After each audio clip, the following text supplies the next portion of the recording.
Hey guys, what's going on? So I just recently watched the 7-minute gameplay trailer for Sonic Frontiers that came out a week or so ago, and I want to give my predictions for what the game is going to be like, discussing whether I'm hyped for it or not, that sort of thing. I think it's best to start out with talking about what we currently know about Sonic Frontiers, then branch out from there, weighing out the possibilities for what I want the game to be like versus what I think the game shouldn't be like. We all know that Sonic Frontiers is going to be an open world platforming game. There's going to be puzzles that unlock certain pathways. The tone of the trailer gave me some very isolated steampunk vibes, and based on the little that Sega has shown off, it seems like this will also be a solo adventure where you only play as Sonic. I could be totally wrong about that last part, but anyway, just to get this out of the way, am I completely hyped for Sonic Frontiers? No. Am I expecting Sonic Frontiers to be a masterpiece? No. Am I going to pre-order Sonic Frontiers? Hell no. But one thing I am willing to do as a longtime fan of the Sonic series is give a fair and honest take about what I want this game to be like, as well as what I'm scared this game will end up becoming. I know people who don't like Sonic games like to meme on them for being rushed out garbage, but for people like me who enjoy the Sonic series, I think we need to remind ourselves what the current state is for the Sonic series versus what it was like back in 2017 and beforehand. However, before doing that, I think it's important for all of the Nintendo fanboys who are saying this looks like Zelda Breath of the Wild to shut up. Seriously, shut up. I understand that Breath of the Wild is a very critically praised game beloved by many, but it's not as innovative or original as you think. It wasn't the first game that let players scale up a mountain. It wasn't the first game to include fictional hieroglyphic letters in a cyberpunk aesthetic. And it definitely wasn't the first game to make the player feel isolated while completing objectives in an open world. So again, to any Nintendo fanboy who's calling this a Breath of the Wild clone, I'm not trying to sound condescending, but please shut the fuck up. Anyway, it has been 5 years since a new Sonic game has come out, which is a stark contrast to what the series has been known for back in the 2000s, and even the early 2010s, where there were like 2 or 3 new Sonic games coming out every year. Sega has given the series a long-needed break, so to anyone who's jumping the gun talking about how rushed Sonic Frontiers is, how disappointing the game looks, or how much it feels like Sonic 06, you need to bring it down a bit and calm down. I don't have a crystal ball, but I think we can assume that after 5 years of not making a new mainline 3D Sonic game, Sega has learned from their mistakes when it came to the development of titles like Sonic 06. It is one of the most rightfully criticized titles in the series after all. It's more fair to look at Sonic Frontiers through the lens of a 3D Sonic game that has had more time being developed and could be one of the best ever made than any other Sonic game in a very long time.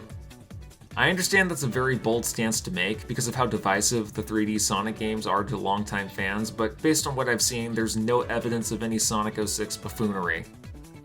My prediction is that Sonic Frontiers will be at the very worst an open world-based game with generic fetch quests and repetitive gameplay, or at the very best, an open world-based reboot of the series that's an evolution of Sonic Adventure 1's gameplay, where instead of alternating between the hub world and the main levels, you have the main levels incorporated into an open world without having to wait on a loading screen. I could be totally wrong about this, but I don't think I am based on the gameplay being shown off. Now, to further elaborate, I want to talk more about what I mean when I say an open world-based game with generic fetch quests, because I think you have an idea of the type of games I'm talking about. There used to be a time back in the PS2 and PS3 era where a game having an open world was a major selling point.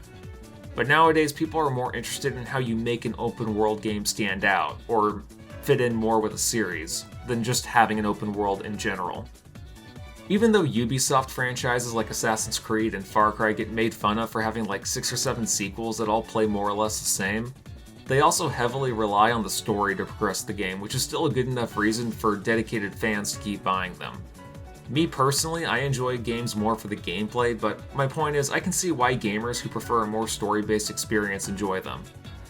But on the flip side, for games like Shin Megami Tensei 5 and Final Fantasy 15, where they were just the first games in their respective series to introduce an open world, they needed to rely on more than just a story to be successful and keep the player base interested.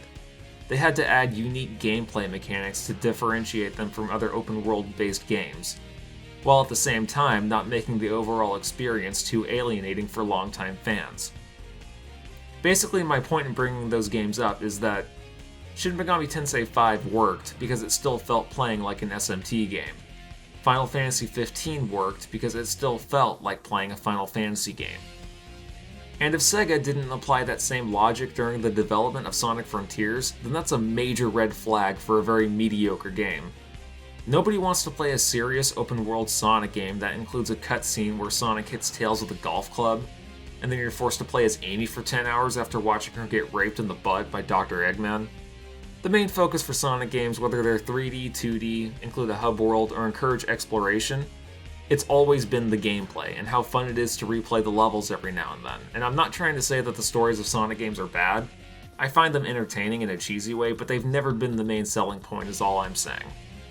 Now, to wrap this video up, I want to say that while I am looking forward to experiencing what Sonic Frontiers will end up like, I'm not looking at it with rose-tinted nostalgia glasses. I hope that Sega has taken cues from what made the Sonic Adventure games fun to play, but until the game gets released, it's something I'll have to reserve my full opinions on. So I'll see you guys on the next video. Peace out.